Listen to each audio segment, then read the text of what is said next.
जय हिंद दोस्तों आज हम सिलोजिम के बारे में आपके सामने डिस्कस करेंगे कि सिलोजिम से किस टाइप से क्वेश्चन हमारे कॉम्पिटिटिव एग्जाम में क्रिएट होते हैं और उसे कैसे जल्दी से जल्दी बना सके। हम वीडियो के अंत तक डिस्कशन करने वाले हैं दोस्तों। बहुत ही कंफ्यूजन पॉइंट होता है दोस्त जब सिलोजिम में ओनली का पॉइंट जब स्टेटमेंट पे आता है और कंक्लूजन को जब सॉल्व करना होता है, बहुत ही कंफ्यूजन पॉइंट होता है कि क्या सही है क्या गलत। हम वीडियो के अंत तक डिस्कशन करेंगे और आपको कम्प्लीमेंट्री पेयर बताएंगे कि सिलोजिम में कौन कौन से कम्प्लीमेंट्री पेयर बनते हैं।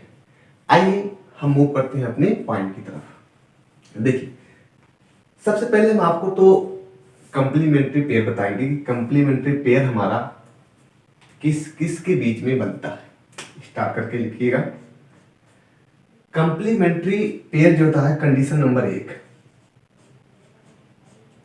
कंडीशन नंबर 1, एक तो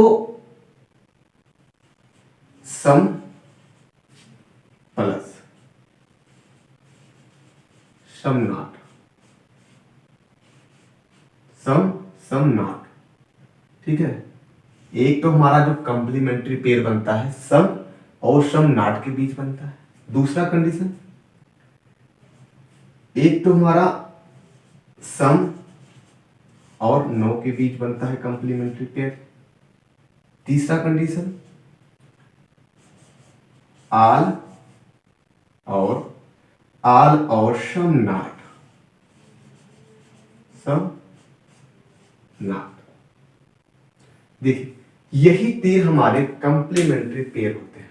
यही तीन हमारे सम नॉट, सम नो और आल सम नॉट। अब ध्यान देना आप, यही तीनों जो सिलोजिम में आते हैं हमारे कंप्लीमेंट्री, आइदर का केस क्रिएट करते हैं, आइदर होगा कि नाइदर होगा। यही तीन कंप्लीमेंट्री पेयर होते हैं जो हमें क्लियर करते हैं कि हमारा आइदर बनेगा या नाइदर बनेगा। इन्हीं तीन कंप्लीमेंट्री पेयर से हमें सिलोजिम में पता चलता है।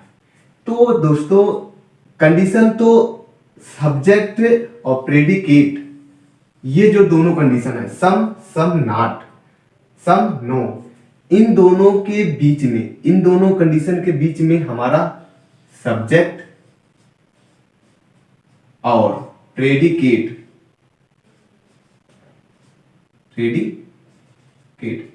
सब्जेक्ट और प्रेडिकेट डिफरेंट भी हो चाहे सेम हो, उससे कोई इफेक्ट पड़ने वाला नहीं है।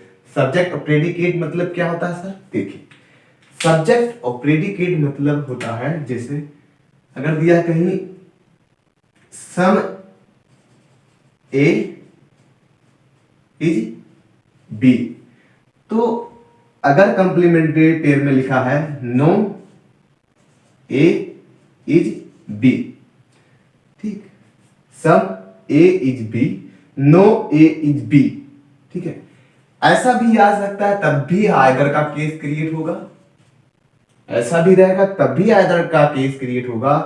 अगर ऐसा ना दिया है no B is A, no B is A, अगर देखिए सब्जेक्ट प्रेडिकेट यही मतलब होता कि ये सब्जेक्ट में, सब्जेक्ट प्रेडिकेट सब्जेक्ट प्रेडिकेट, अगर सब्जेक्ट प्रेडिकेट चाहे सेम हो चाहे डिफरेंट हो, इन दोनों कंडीशन के बीच में सम नॉट और सम नो, इन दोनों के बीच में अगर सब्जेक्ट और प्रेडिकेट सेम हो या डिफरेंट हो तब भी हमारा आइदर का कंडीशन बनता है।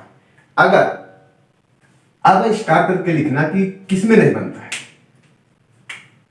सब्जेक्ट और प्रेडिकेट किसमें सेम होना चाहिए, किसमें डिफरेंट, मैंने ये तो बताया आपको, लेकिन आल और सम नॉट में आपका जो प्रेडिकेट होता है वो मस्ट बी है सेम।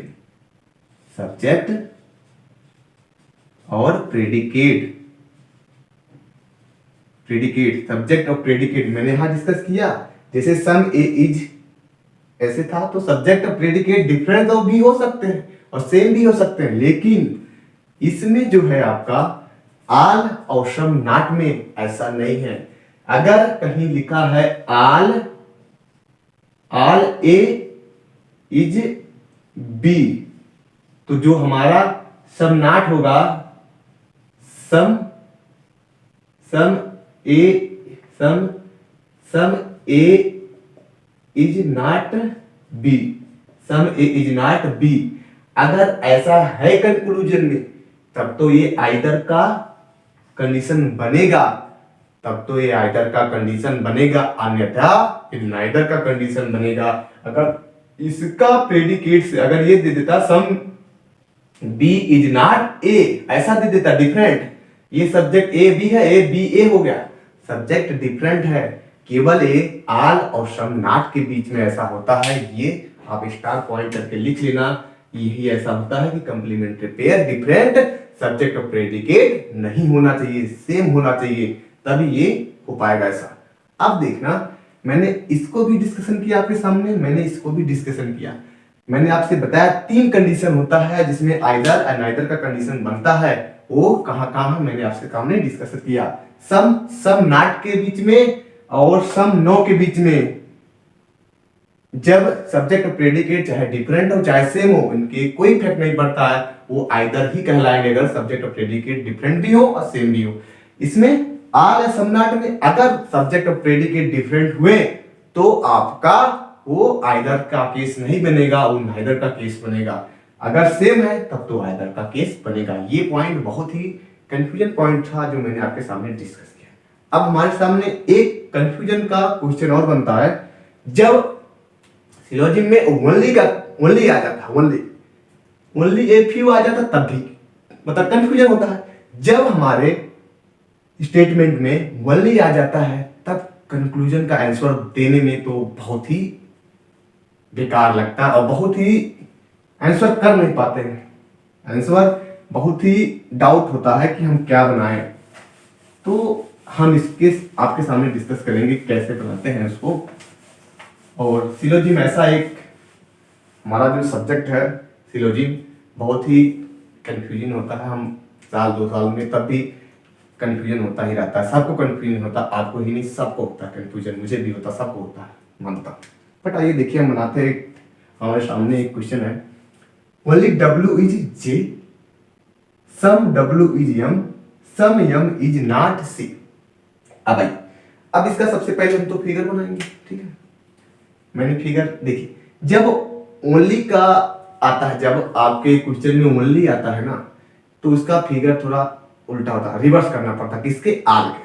देखिए जब भी आपका ऐसे आए, जब आपका ऐसे आए कि ओनली W इज J, तो इसका जो डायग्राम बनता है ये इधर आल लगा दीजिए आप, रिवर्स हो जाता। आल इसके पढ़िए, आल J इज W, ऐसे पढ़िए, आल J इज W, ठीक है। अब देखिए figure, all J is W, all J is W। उसके बाद क्या कह रहा है, some W is M, some W is M, some W is M।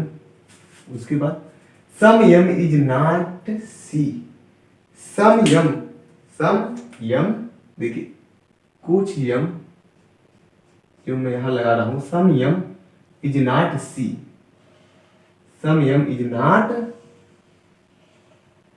C, some M is not C,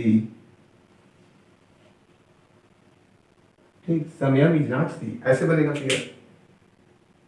ये फिगर कंप्लीट हुआ, ठीक। अब अपने कंक्लूजन पे आते हैं। देखिए कंक्लूजन क्या है, उसे सॉल्व करते हैं। कह रहा some J is not M, some J is not M क्या सही है क्या गलत है, अब आप बताइए इसे। सम J इज नॉट M सही है। कह रहा अब हम फिगर से अपना आंसर को पुट करेंगे। देखिए इधर देखिए, some J is not M, some J is not M, some J is not M। कह रहा इसमें देखिए some only W is J, केवल W ही है वो J हो सकता है, ठीक है। तो इसे में भी देखिए some J is not M सही है, क्यों, क्योंकि उन्होंने बोला है सम जे इज नॉट एम। जे तो किसी में जा भी नहीं सकता है, कहीं जा भी नहीं सकता, इसलिए सही है सम जे इज नॉट। जा ही नहीं सकता तो सम क्या पूरा नहीं जाएगा, तो ये सही है। उसके बाद some W can never be C. Some W can never be C. Some W can never be C. देखिए some W can never be C, देखिए क्यों नहीं जा पाएगा, सही है या गलत? Some W can never be C सही है। सही है, क्यों सही है? जब उन्होंने, ये भी सही है, ये भी कंक्लूजन सही है, क्यों नहीं सही है आप ये बताइए। देखिए जब कह रहा सम सी केवल some W can never be C, क्यों नहीं जा पाएगा? इसका रीजन ये है कि जो ये जे है, ये जे वाला तो जाएगा ही नहीं भाई। जे वाला तो डब्ल्यू से मना किया गया है कि जे वाला केवल ओनली डब्ल्यू ही जे हो सकता है, तो जे वाला पॉइंट इसमें जाएगा ही नहीं, तो some W can never be C पूरा नहीं होगा, पूरा क्या बात है, इसलिए ये भी कंक्लूजन हमारा राइट। अब आइए हम चलते हैं दूसरी स्टेटमेंट की तरफ, और दूसरा क्या क्या, only if you C is L. Only C, ऐसा डायग्राम इसका बनता है, is L. Only if you C is L बना। उसके बाद सम L is Yama. Some L is यम। उसके बाद ओनली सी इज आर। अब देखिए इसका डायग्राम मैंने आपसे बताया था कि जब भी ओनली का कंडीशन है, इसका डायग्राम रिवर्स कर दीजिए, यहां आर की जगह पे आर लगा दीजिए। आल आल आर इज सी, पढ़ लीजिए इसको, all R is C. All R is C, ऐसे डायग्राम बनेगा, all R is C. Diagram complete हुआ यहां पे। अब देखिए हमारा कंक्लूजन क्या है। Some M is R. Some M is R. Some M is R, देखिए यहां पे है, क्या कंडीशन बन रहा है ऐसा? नहीं, गलत। ओनली सी इज, ओनली सी है आर, सम यम आर कहां बनेगा? गलत। उसके बाद some R being L is a possibility. अब देखिए यहां पे पॉसिबिलिटी आ गया, some R being L is a possibility, वो तो केवल बोला है, ओनली सी इज आर, और कोई चीज नहीं हो सकता। जब भी ओनली के केस में कहीं भी ओनली आए, ये ओनली है, ये भी ओनली है, कहीं भी ये ओनली आए, और कंक्लूजन में कहीं भी स्टेटमेंट में अगर दिख रहे हैं, अगर कहीं भी स्टेटमेंट में है, अगर आपके कंक्लूजन में कहीं भी दिख रहे हैं, चाहे पॉसिबिलिटी हो, कहीं कुछ भी हो, वो अगर पॉसिबिलिटी होगा, सम होगा, आल होगा, तो गलत होंगे, ना के सिवा तो हो ही नहीं सकते, हो केवल नहीं होंगे, वो ही सही होगा। अगर उसमें कुछ भी हो, चाहे आल हो चाहे सम हो, वो ऑलवेज गलत होंगे। तो some R is being L is a possibility, ये भी हमारा गलत हुआ। ठीक, ये भी हमारा गलत हुआ, तो हमारा राइट आंसर इसमें क्या हुआ? Both follow. बोथ, फर्स्ट वाले में बोथ फॉलो होगा, और सेकंड वाले में नाइदर,